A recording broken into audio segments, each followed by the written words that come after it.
Anh cả ơi, sao anh lại ghé qua đây thế? Anh tới đón em về nhà nè. Em lớn thế này rồi mà anh vẫn xem em như con nít sao? Thật ra em tự về được mà. Không được, cả nhà đang lo cho em lắm. Em còn chưa lấy chồng nữa nè. Lỡ như em bị anh Thẩm Mộ Hàn lén cho ăn hải sản, thì phiền to luôn đó. Anh cả, đừng nói mấy lời hù dọa thế chứ. Em tự biết giữ mình mà. Hy vọng là vậy. Đi nào, mình về nhà thôi. Em gái, vừa nay anh Thẩm Mộ Hàn có thật là không làm gì em chứ? Thật mà, không có gì đâu. Em chỉ ngủ một buổi chiều trong thư phòng của anh ấy thôi. Thoải mái cực kỳ luôn. Em ngủ trong thư phòng của anh ta hả? Ừ, sao thế? Xong rồi, chắc chắn anh chàng Thẩm đó đã làm gì em rồi. Biết đâu đã, thế này thế kia rồi. Anh cả, đừng tưởng bậy nữa. Anh Mộ Hàn tuy hơi đáng sợ một chút, nhưng con người anh ấy rất đàng hoàng. Dân chúng ở Vân Thành đều gọi anh ta là Diêm Vương sống đó. Dù giờ anh ta có tốt hơn trước chút xíu, nhưng chữ đàng hoàng thì không hợp với anh ta đâu.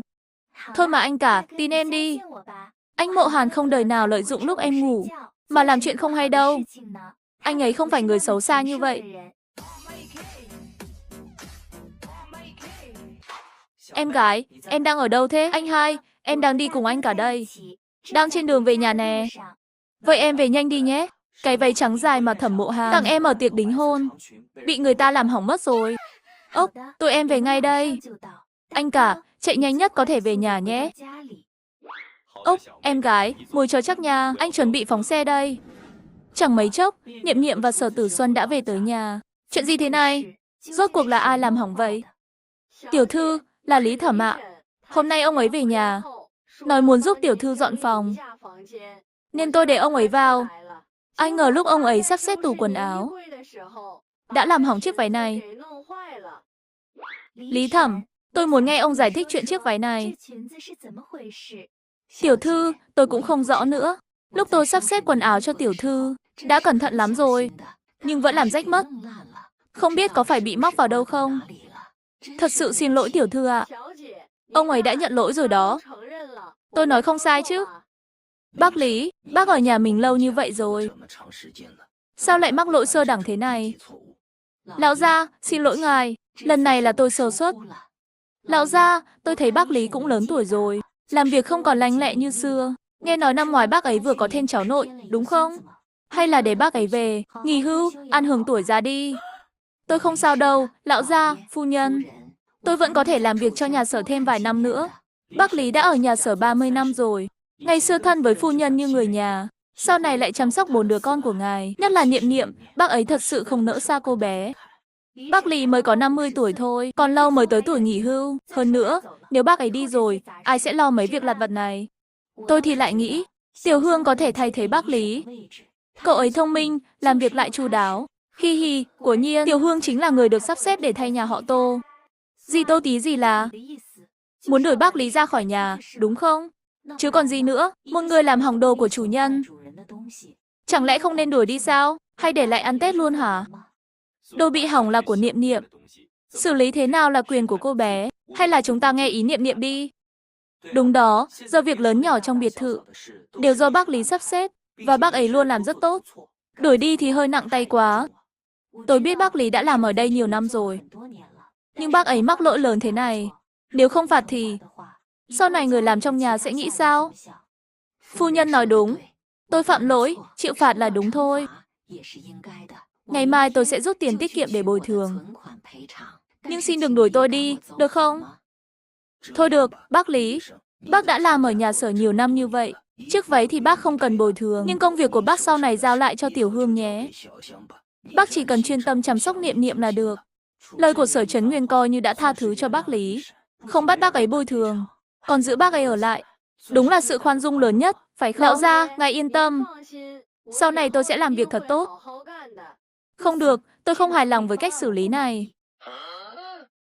Tiểu Niệm, ba em đã nói để bác Lý ở lại rồi. Sao em còn không hài lòng? Sở Trấn Nguyên không đuổi bác Lý đi. Tô Văn Thanh dù hơi không vui, nhưng ít ra Tiểu Hương đã tiếp quản công việc của bác Lý. Sau này cậu ấy sắp xếp việc gì cũng tiện hơn nhiều. Em thấy gì tôi nói đúng đó. Phạm lỗi lớn thì phải trả giá. Không thể chỉ vài lời là xong chuyện. Tiểu Niệm, ý em là gì? Chẳng lẽ muốn đuổi bác Lý đi thật sao? Anh cả, em gái bị gì thế? Chẳng lẽ vừa ở nhà Thẩm Mộ Hàn bị kích động gì rồi? Em gái có bị kích động hay không thì em không biết. Nhưng giờ em thì đang bị kích động đây. Trời ơi, em gái khó khăn là mới bình thường lại. Chẳng lẽ lại giống như trước? Lúc nào cũng nghe lời Tô Văn Thanh sao? Nếu Tiểu Niệm cũng nghĩ vậy, thì lão gia, ngài thấy sao? Tô Văn Thanh nhìn Sở Chấn Nguyên đầy kỳ vọng. Sở Chấn Nguyên cũng hơi bất ngờ, nhưng con gái cưng của ông đã nói vậy. Ông cũng ngầm đồng ý. Bác Lý, ngày mai bác thu dọn đồ đạc đi. Nhìn tình nghĩa bao năm bác phục vụ nhà Sở. Đến lúc đó sẽ cho bác chút lộ phí. Dì Tô, dì làm gì thế? Em nói người làm hỏng váy phải rời khỏi nhà Sở. Nhưng chưa chắc đã là bác Lý làm hỏng đâu. Sao dì vội đuổi bác ấy đi thế? Ý em là sao? Bác Lý đã tự nhận lỗi rồi. Không phải bác ấy thì là ai? Biết đâu là người khác thì sao? Nói xong, ánh mắt của Niệm Niệm dừng lại trên mặt Tiểu Hương. Không, không phải tôi. Mấy ngày nay tôi chẳng động vào tủ quần áo đâu. Tiểu Niệm, dù em muốn giúp bác Lý thoát tội, cũng không thể vu oan người khác được. Đúng đó, Tiểu Niệm, em không được làm bừa. Em không làm bừa đâu. Có phải bác Lý làm hỏng hay không, sẽ sớm có câu trả lời thôi. Dì Tô, nếu là người khác làm, dì nói xem nên xử lý thế nào? Tất nhiên là đuổi khỏi nhà Sở. Loại người làm việc tệ hại thế này, giữ lại làm gì? Nói hay lắm. Nhưng em thấy chỗ váy bị hỏng. Rõ ràng là bị ai đó cố ý xé rách. Bác Lý bình thường làm việc cẩn thận lắm, nên chắc chắn không phải bác ấy làm. Có khi là bác ấy vô ý thì sao? Tiểu Niệm, chị biết em không muốn bác Lý đi. Nhưng mọi chuyện phải có bằng chứng chứ. Tất nhiên là em có bằng chứng. Mọi người đợi em chút. Ngay sau đó, Niệm Niệm đi thẳng vào phòng. Chẳng bao lâu đã quay lại. Trên tay cầm một chiếc camera giám sát. Ai làm hỏng váy của em? Kiểm tra camera là biết ngay. Em lắp camera trong tủ quần áo làm gì? Váy của em đắt thế cơ mà. Lỡ bị ai ghen tức lấy mất thì sao? Lắp camera chẳng phải bình thường à? Hừ, có camera thì đã sao? Ánh mắt của Tiểu Hương vừa rồi đã nói với dì. Cậu ấy không làm đâu, mà phòng của em chỉ có Tiểu Hương và bác Lý dọn thôi. Để xem lát nữa em tự bê đá đập chân mình thế nào. Tiếp nối câu chuyện, Niệm Niệm đã lắp camera trong tủ quần áo. Sau đó, cô bé bắt đầu xem lại đoạn ghi hình. Ngạc nhiên phát hiện, người xé hỏng váy lại chính là Tô Nhất Giai. Hả? Tô Nhất Giai? Gọi hắn ta tới đây ngay cho ta. Lão gia, ngài đừng giận. Tôi sẽ cho người gọi hắn tới ngay. Dì Tô, đó là cháu gái gì đó. Hắn ta bị điên rồi à? Dám xé hỏng váy của em. Tiểu Niệm, chắc là có hiểu lầm gì đó. Dì hoàn toàn không biết chuyện này. Lát nữa dì sẽ mắng nó một trận. Tô Văn Thanh vội vàng phủi sạch quan hệ với hắn. Chẳng mấy chốc, Tô Nhất Giai đã tới. Chắc người biết mình đã phạm lỗi gì rồi, đúng không? Tôi không biết. Tôi không làm hỏng chiếc váy đó. Tô Nhất Giai vội vàng chối bay. Hắn còn muốn cưới Sở Tử Xuân, trở thành vợ của đại thiếu gia nhà Sở, nên tuyệt đối không thể nhận chuyện này là do mình. Lạ thật, sao ngươi biết là váy bị hỏng? Ta còn chưa nói gì mà. Vừa nãy bọn ta đã xem đoạn ghi hình rồi. Có cần cho ngươi xem lại lần nữa để nhận lỗi không? Tô Nhất Giai, ngươi xé hỏng váy của Niệm Niệm rốt cuộc là muốn gì? Lần này Sở Chấn Nguyên thật sự nổi giận. Một kẻ hầu mà dám cả gan như vậy. Ông chỉ muốn cho hắn một trận. Còn Tô Nhất Giai lúc này sợ tới run cầm cập. Cô giúp cháu xin tha thứ đi. Cháu nhất thời hồ đồ. Tưởng Tiểu Niệm đang nhắm vào cháu. Bực mình nên mới làm vậy. Sau này cháu không dám nữa đâu. Tô Nhất Giai vốn nghĩ chuyện này chẳng ai biết. Dù có bị phát hiện cũng sẽ có người khác chịu tội thay. Ai ngờ được, Niệm Niệm lại lắp camera trong tủ quần áo. Sao ngươi lại làm chuyện này chứ? Nhất Giai, cô thật sự nhìn lầm ngươi rồi. Lương cả năm nay ngươi khỏi lấy. Cút về mà suy nghĩ cho kỹ. Nói xong, Tô Văn Thanh nhìn mọi người, cười nói, Tiểu Niệm, chuyện này đúng là Nhất Giai sai. Em yên tâm, dì sẽ phạt nó thật nặng. Không đúng, dì Tô. Vừa nãy dì chẳng phải đã nói, ai làm hỏng váy của em thì phải rời khỏi nhà Sở ngay sao? Giờ dì định bao che cho Tô Nhất Giai hả? Đến lúc này, Tô Văn Thanh biết mình không bảo vệ được Tô Nhất Giai nữa. Đang định mở miệng nói, Niệm Niệm đã nhanh nhảu, em nhớ chìa khóa phòng em. Chỉ đưa cho Tiểu Hương và bác Lý thôi. Vậy Tô Nhất Giai vào phòng em bằng cách nào? Chắc hẳn còn có đồng phạm, đúng không? Tiểu Hương từ nãy giờ đứng bên cạnh, lo lắng nghe câu này, lòng chợt trùng xuống. Vội giải thích, tiểu thư, tôi không biết gì đâu, tôi ở chung với chị Nhất Giai. Chắc là chị ấy nhân lúc tôi ngủ, lén lấy chìa khóa đi mất. Nói xong, Tiểu Hương cứ ho liên tục, ra hiệu cho Tô Nhất Giai. Ý là cả hai ta đều làm việc cho Tô Văn Thanh. Giờ đã phạm lỗi lớn, thì nhận thêm lỗi này, con có thể bảo toàn cho chị ấy. Ai ngờ Tô Nhất Giai nghe vậy. Ngươi nói bậy gì thế? Rõ ràng chính ngươi đưa chìa khóa cho ta. Không giữ nổi chìa khóa mà còn đổ lỗi cho ta. Nói xong, hắn quay sang Tô Văn Thanh, cô. Chuyện này đều tại Tiểu Hương, làm việc không ra gì, nếu nó giữ kỹ chìa khóa. Ta đã chẳng vào được phòng Tiểu Niệm. Chuyện này nó phải chịu trách nhiệm chính. Tô Văn Thanh nghe vậy, huyết áp lập tức tăng vọt. Hối hận vô cùng, lẽ ra không nên đưa cái tên ngốc này vào nhà sở. Nhất Giai, ngươi đang nói bậy gì thế? Rõ ràng ngươi tự ý làm hỏng váy của tiểu thư, giờ còn muốn ta chịu trách nhiệm. Ngươi đúng là quá trơ trẽn. Niệm Niệm nhìn cảnh cãi lộn trước mặt, trong lòng thầm cười khoái chí. Dì Tô, đây là cháu gái chăm chỉ, thật thà mà dì nói sao? Cùng với Tiểu Hương thông minh, lanh lợi nữa. Hừ, Tô Văn Thanh, dì xem dì đưa về đây toàn loại người gì thế này. Chuyện này dì cũng có trách nhiệm. Đây là lần đầu tiên Sở Trấn Nguyên nổi giận với dì như vậy. Tô Văn Thanh vừa lo vừa tức, lập tức đứng dậy, tát mạnh một cái vào mặt Tô Nhất Giai. Cô, sao cô lại đánh cháu? Đừng gọi ta là cô, ngươi xem ngươi gây ra chuyện tốt gì rồi? Vẫn chưa biết sai sao? Hôm nay lập tức cút khỏi nhà sở. Sau này đừng bao giờ bước chân vào đây nữa. Không, cô, cháu không muốn về đâu. Cháu không muốn quay lại cái xó nồi đó nữa. Lập tức đi thu dọn đồ đạc. Cút ngay. Thấy Tô Văn Thanh thật sự nổi giận, Tô Nhất Giai liền muốn quay người bỏ đi. Đừng đi dễ dàng thế chứ. Xé hỏng váy của ta, ít nhất cũng phải bồi thường chứ. Tiểu Niệm, Nhất Giai mỗi tháng chỉ có chút lương. Chiếc váy đó dù có bán hắn đi, hắn cũng không đền nổi đâu. Dù không đền nổi, nhưng có bao nhiêu tiền tiết kiệm thì cứ lấy ra hết đi. Phần còn lại ta sẽ không so đo nữa. Hừ. Lương của hắn đúng là chẳng bao nhiêu, nhưng người nghĩ ta không biết. Hắn lén lút kiếm được bao nhiêu tiền sao? Số tiền đó, một đồng cũng đừng hòng mang ra khỏi nhà sở. Đó là tiền mồ hôi nước mắt của ta. Đưa hết cho ngươi, sau này ta sống sao nổi. Ta không đưa, nghe nói phải động đến tiền.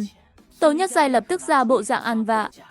Chỉ thiếu nước lăn ra đất nữa thôi. Nếu đã vậy, thì ta chỉ còn cách báo cảnh sát. Chiếc váy này giá trị không nhỏ. Nếu thật sự truy cứu, có khi nửa đời sau của ngươi phải ở trong tù đấy. Sở Niệm Niệm, đồ đáng ghét. Chẳng qua là một cái váy thôi mà. Có cần nhắm vào ta thế không? Thôi được, ta sẽ đền cho ngươi. Cùng lắm lúc đi, ta sẽ xin Tô Văn Thanh thêm một khoản tiền. Ta đền hết cho ngươi. Nói xong, Tô Nhất Giai giận dữ bỏ đi. Tiểu Hương, cả người nữa, cút ra khỏi đây luôn đi. Ánh mắt cầu xin của Tiểu Hương hướng về phía Tô Văn Thanh, như thể đang chờ gì ấy lên tiếng cứu hắn. Ngươi xem, giờ người làm trong nhà chẳng thèm nghe lời ta. Chuyện gì cũng phải nhìn sắc mặt dì Tô. Ngươi nói xem, chuyện này là sao? Tiểu Niệm, em nói bậy gì thế? Em là tiểu thư nhà sở, sao lại không nghe lời em chứ? Nhưng ta muốn hắn cũng cút đi. Làm việc không xong còn đổ lỗi cho bác Lý. Loại người này ta nhìn thôi đã thấy phiền. Tiểu Niệm nói đúng, làm việc tệ hại còn khiến con gái ta không vui thì đuổi hết đi. Còn nữa, sau này việc tuyển người làm trong nhà ta cũng phải tham gia. Sau chuyện hôm nay, ta thấy con mắt nhìn người của dì Tô không ổn lắm. Cứ toàn tuyển mấy kẻ chẳng ra gì. Niệm Niệm ra bộ dạng không chịu buông tha. Bình thường cô bé vốn hơi ngang ngược, nên giờ mọi người chẳng thấy có gì lạ. Lòng người khó lường. Sau này dì sẽ cẩn thận hơn.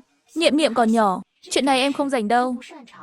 Lòng người khó lường hay không ta không biết, ta rành hay không gì cũng chẳng biết. Dù sao ta cũng phải tham gia, nếu không, đừng ai chọc giận ta. Thôi, đừng nói nữa. Sau này tuyển người, Niệm Niệm cũng tham gia. Nếu không, lại tuyển mấy kẻ làm con bé không vui vào nhà. Ta chẳng có thời gian để mà đau đầu thế này. Cảm ơn ba. Con biết ba thương con nhất mà. Cùng lúc đó, Tô Nhất Giai kéo vali, cứ làm bầm chửi bới trên đường. Tức chết ta rồi, chỉ là cái váy thôi mà. Từng người làm quá lên thế sao? Ta vất vả lăn lộn ở nhà sở mấy năm, giờ trắng tay phải cút về quê. Nghĩ lại chuyện hôm nay, hắn chỉ thấy bực bội không thôi. Ngay lúc đó, một chiếc xe lao tới nhanh như chớp, cuối cùng dừng lại bên cạnh Tô Nhất Giai. Sở Niệm Niệm, sao lại là ngươi? Ta tới tiễn ngươi một đoạn chứ sao? Ngươi không khoan nghe nhà. Ta cảnh cáo ngươi, đừng làm vậy. Ta không còn là người làm của ngươi nữa. Sở Niệm Niệm, ta đã rời khỏi nhà sở rồi. Giờ ta chẳng phải người làm của ngươi. Nếu ngươi dám động vào ta, tin không ta sẽ khiến ngươi. Ngay lúc đó, một cái tát cắt ngang lời hắn, cái tát mạnh mẽ giáng xuống mặt Tô Nhất Giai, khiến hắn im bặt. Ngươi muốn làm gì? Ta nói cho ngươi biết, nếu ngươi còn dám làm bậy, ta sẽ báo cảnh sát.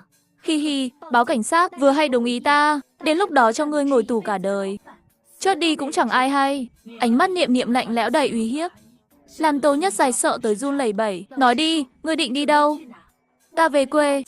Vừa nãy ngươi chẳng phải cũng nghe rồi sao? Chứ ta còn đi đâu được nữa?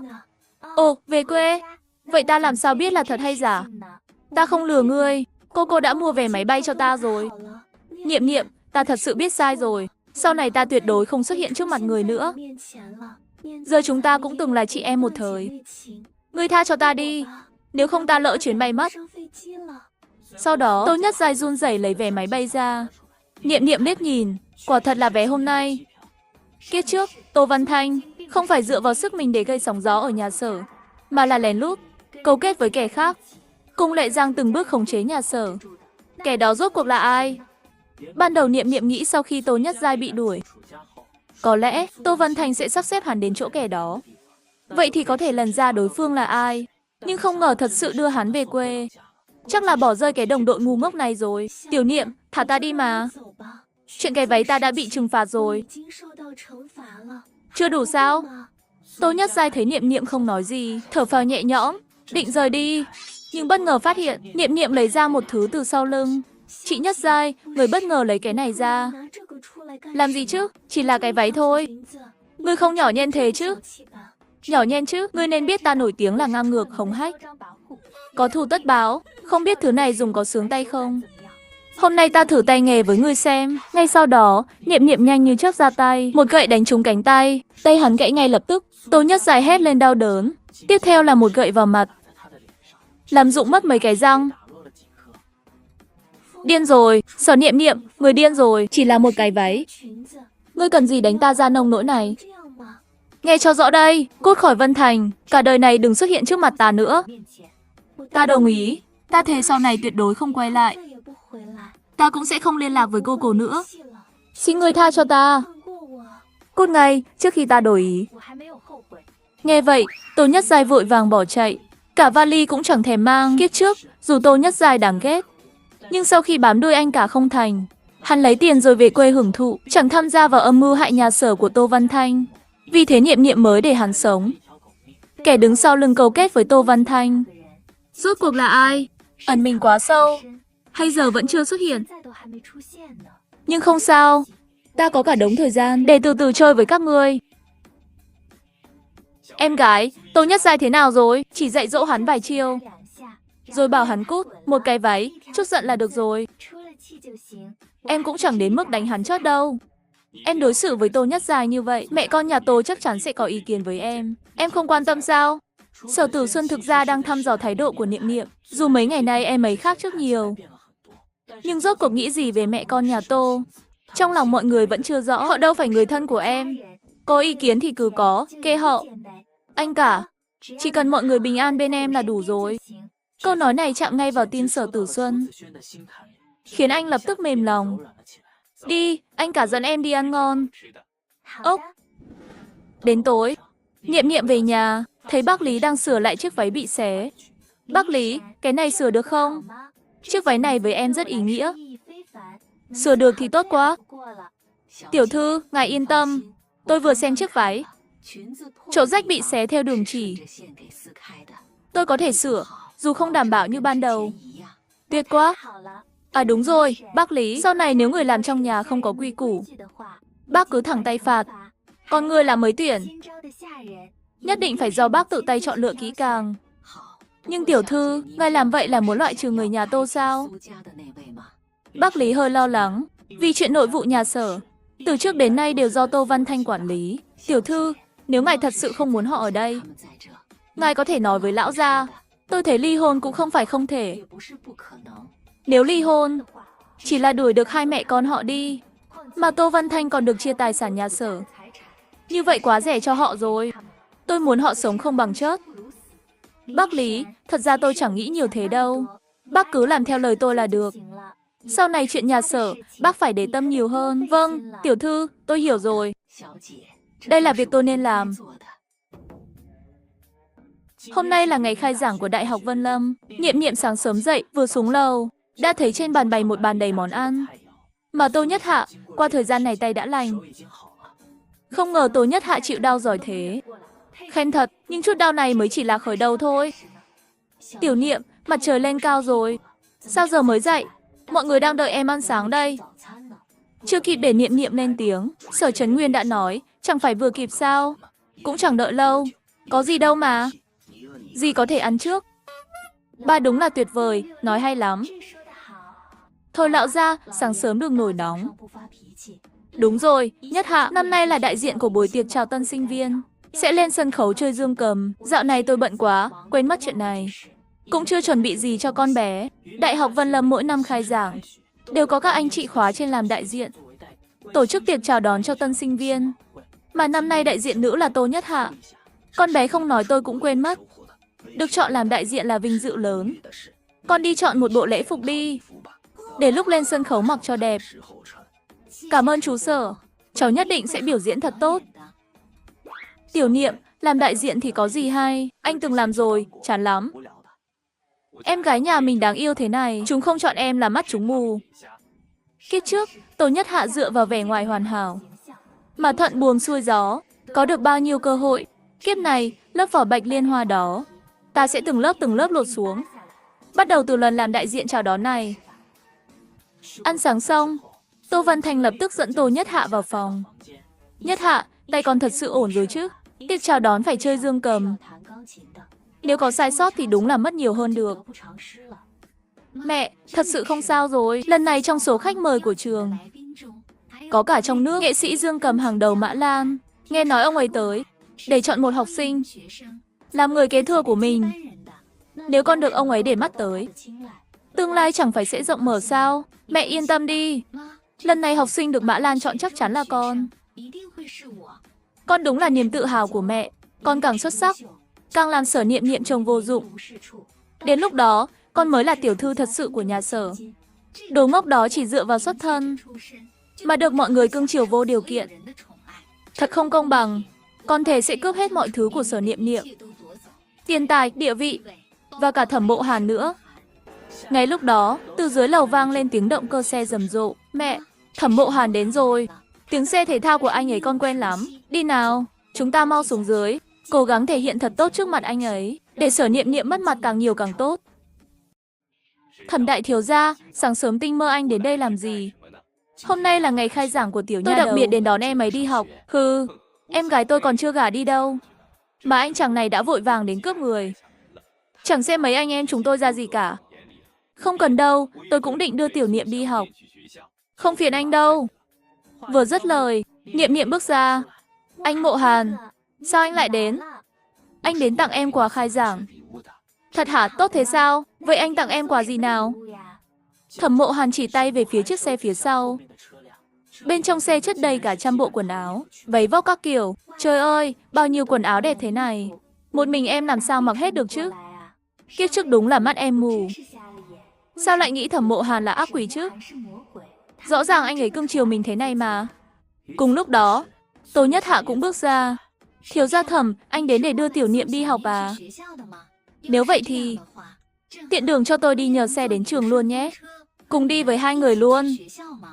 Chưa kịp để Thẩm Mộ Hàn trả lời, Niệm Niệm đã bước tới, nắm lấy cánh tay Thẩm Mộ Hàn, trên mặt nở nụ cười rạng rỡ. Mấy bộ quần áo này em thích lắm. Anh Mộ Hàn. Cảm ơn anh, cô nhóc ngốc. Khách sáo với anh làm gì? Không đủ thì anh mua thêm, chỉ cần em thích là được. Thấy ánh mắt cưng chiều của Thẩm Mộ Hàn, Tô Nhất Hạ trong lòng rất khó chịu. Sau đó, khi nhìn thấy đống quần áo trong xe, cô ta càng thêm ghen tị. Sở Niệm Niệm đồ đáng ghét này, từ bao giờ thân thiết với Thẩm Mộ Hàn thế chứ? Tôi là đại diện sinh viên đi dự tiệc chào đón, mà Sở Trấn Nguyên chỉ nói mua cho tôi một bộ lễ phục. Còn Sở Niệm, đồ học dốt chẳng biết gì này, lại được tặng cả đống quần áo cao cấp thế này. Sao chuyện tốt gì cũng bị cô ta chiếm hết? Tiểu Niệm, mấy bộ quần áo này đẹp quá, mặc vào chắc chắn rất có khí chất. Tôi đã nói thế rồi, theo tính cách trước đây của Sở Niệm Niệm, chắc chắn sẽ tặng tôi vài bộ quần áo. Đến lúc đó, Thẩm Mộ Hàn sẽ nghĩ cô ta không trân trọng tâm ý của anh ấy, mà sinh ra bất mãn với cô ta. Còn tôi không chỉ được quần áo, mà còn khiến hai người họ cãi nhau. Hi hi, tôi đúng là thiên tài. Ha ha ha ha ha ha. Chị Nhất Hạ, chị cũng thấy mấy bộ quần áo này đẹp à? Trông rất trang nhã. Mặc lên sân khấu chắc chắn sẽ rất nổi bật. Vậy chị phải để dành tiền mua nhé. Quần áo của mấy nhãn hiệu này đắt lắm đấy. Người thường khó mà mua nổi. Cô ta là đồ ngốc à? Tôi đã nói rõ ràng thế rồi. Biết tôi phải lên sân khấu chơi dương cầm mà vẫn không nhận ra. Đây là ám chỉ của tôi sao? Anh Mộ Hàn, em không nói với anh nữa nhé. Em phải đi học đây. Hôm nay anh đến chủ yếu vì hai việc. Thứ nhất là tặng em quần áo. Thứ hai là đưa em đi học. Chuyện này không cần anh bận tâm đâu. Tôi sẽ đưa Tiểu Niệm đi học. Nha đầu, trên xe anh có đồ ăn vặt em thích. Đi với anh nhé. Thiếu gia Thẩm, đây là chuyện nhà Sở chúng tôi. Người ngoài như anh đừng xen vào. Anh cả, em đã đính hôn với nha đầu rồi. Tôi không phải người ngoài. Anh cả, hai người đừng tranh nữa. Anh Mộ Hàn sáng sớm đã mang bao nhiêu đồ đến cho em. Em không thể để anh ấy đi tay không được. Nên em sẽ đi xe của anh ấy đến trường. Trái tim mong manh của Sở Tử Xuân lập tức vỡ tan tành. Đúng là con cái lớn không giữ được, lớn lên là chạy theo đàn ông khác.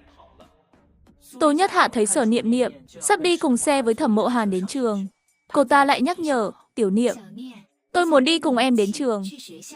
Niệm Niệm giả vờ không nghe thấy lời Tô Nhất Hạ, mà Thẩm Mộ Hàn cũng nhận ra ý đồ của cô ta. Hai người lập tức lên xe, ầm một tiếng, chạy biến mất trong chớp mắt. Tôi còn chưa lên xe mà, sao đã đi mất rồi? Tô Nhất Hạ đứng tại chỗ, kìm nén cơn giận, quay người nặn ra một nụ cười gượng gạo. Thôi, đã không đi được với Thẩm Mộ Hàn, thì đi cùng Sở Tử Xuân vậy. Cũng tiện xây dựng mối quan hệ với anh ta. Anh cả, giờ chỉ còn hai chúng ta. Mau đuổi theo họ thôi. Đuổi gì mà đuổi, xin lỗi nhé, tôi phải đến công ty đây, không tiện đường với cô. Vừa nãy anh, chẳng phải nói sẽ đưa Niệm Niệm sao? Sao giờ lại thay đổi nhanh thế? Cô cũng nói là Niệm Niệm. Còn cô là cô, đúng không? Muốn đi học thì gọi tài xế nhà đưa đi nhé. Tôi đi trước đây. Nói xong, Sở Tử Xuân nhanh chóng rời đi.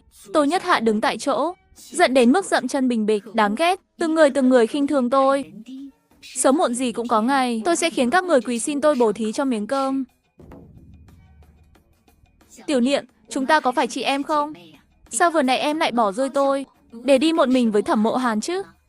Nhà chẳng phải có tài xế sao? Sao lại bảo tôi bỏ rơi chị được? Chị Nhất Hạ, sao chị cứ nhất định phải đi xe của anh Mộ Hàn vậy? Chẳng lẽ chị cũng thích anh ấy? Tiểu Niệm, em nói bậy gì thế? Sao tôi lại thích anh ta được? Tôi chỉ muốn đi cùng em thôi. Chẳng phải em luôn sợ Thẩm Mộ Hàn sao? Có tôi ngồi bên cạnh, em sẽ yên tâm hơn mà. Hi hi, yên tâm, tôi thấy chị muốn tôi yên tâm dưới đất thì có. Ha ha ha ha. Chị Nhất Hạ, giờ tôi và anh Mộ Hàn rất tốt. Không cần chị lo lắng đâu. Chị nên quan tâm đến Lý Thần Nghị nhiều hơn đi. Lý Thần Nghị thì liên quan gì đến tôi chứ? Ai cũng biết Lý Thần Nghị thích chị mà. Hơn nữa, lần trước anh ta còn vì chị mà bị đánh gần chết. Chị phải quan tâm anh ta nhiều hơn. Ở bên anh ta cho tốt vào. Ai thèm ở bên hắn chứ? Đồ ngốc đó nghe nói lần trước bị đánh liệt nửa người. Đã xin nghỉ học rồi, chẳng biết bao giờ mới quay lại trường được. Vậy nếu không có chuyện gì, tôi về ký túc xá đây. Chẳng bao lâu, Niệm Niệm đến dưới lầu ký túc xá. Đúng lúc gặp Tạ Hân Lôi. Hừ, con nhỏ độc ác này, cứ nhìn thấy là tôi thấy ghê tởm. Vì gia đình Tạ Hân Lôi bình thường, nên ở trường thường bị bạn bè xa lánh. Kiếp trước, Niệm Niệm thấy cô ta cô đơn đáng thương, liền chủ động giúp đỡ. Nhưng Tạ Hân Lôi như con đỉa hút máu, không ngừng đòi hỏi, cha mẹ cô ta nhờ số tiền đó mà phát tài, cuối cùng thành kẻ phất lên nhanh chóng. Nhưng khi nhà Sở suy tàn, cô ta lại vô tình bỏ rơi Niệm Niệm. Lúc đó, cô ta còn nói Niệm Niệm là tiểu thư xa cơ, sao đủ tư cách dây dưa với cô ta. Niệm Niệm, sao cậu đột nhiên đổi phong cách thế? Tớ thấy cậu vẫn như trước kia, trông cá tính hơn nhiều. Hóa ra cậu thích phong cách trước đây của tớ thế à? Giờ thế này trông cậu hơi bình thường quá. Tạ Hân Lôi cố gắng tỏ ra chân thành. Niệm Niệm giờ xinh đẹp thế này, cô ta còn tìm đâu ra cảm giác vượt trội. Vậy tớ tặng cậu mấy bộ quần áo cũ nhé. Cậu thích thì mặc thử xem sao. Thôi, tớ ngại lấy đồ của cậu lắm. Tiểu Niệm, lần này cậu phải giúp tớ nhé. Ba tớ bị bệnh nặng, giờ đang nằm viện, nhà tớ chẳng còn tiền nữa. Hi hi, ngại lắm sao? Nghĩa là vẫn muốn đồ của tớ. Nếu tớ nhớ không nhầm, ba cô ta chẳng bị bệnh gì cả, chỉ là muốn đổi nhà mới thôi. Nghiêm trọng thế sao? Vậy giờ cậu còn thiếu bao nhiêu tiền? Bệnh viện nói trước sau khoảng 5-10 vạn. Cậu xem có giúp tớ được không? Hi hi, kiếp trước đòi 30 vạn. Lần này còn tham lam hơn. Há mồm là đòi nhiều tiền thế. Thật sự xem tớ là kẻ ngốc à? Tạ Hân Lôi, cậu há mồm đòi tớ bao nhiêu tiền thế? Coi tớ là cây admin di động hả?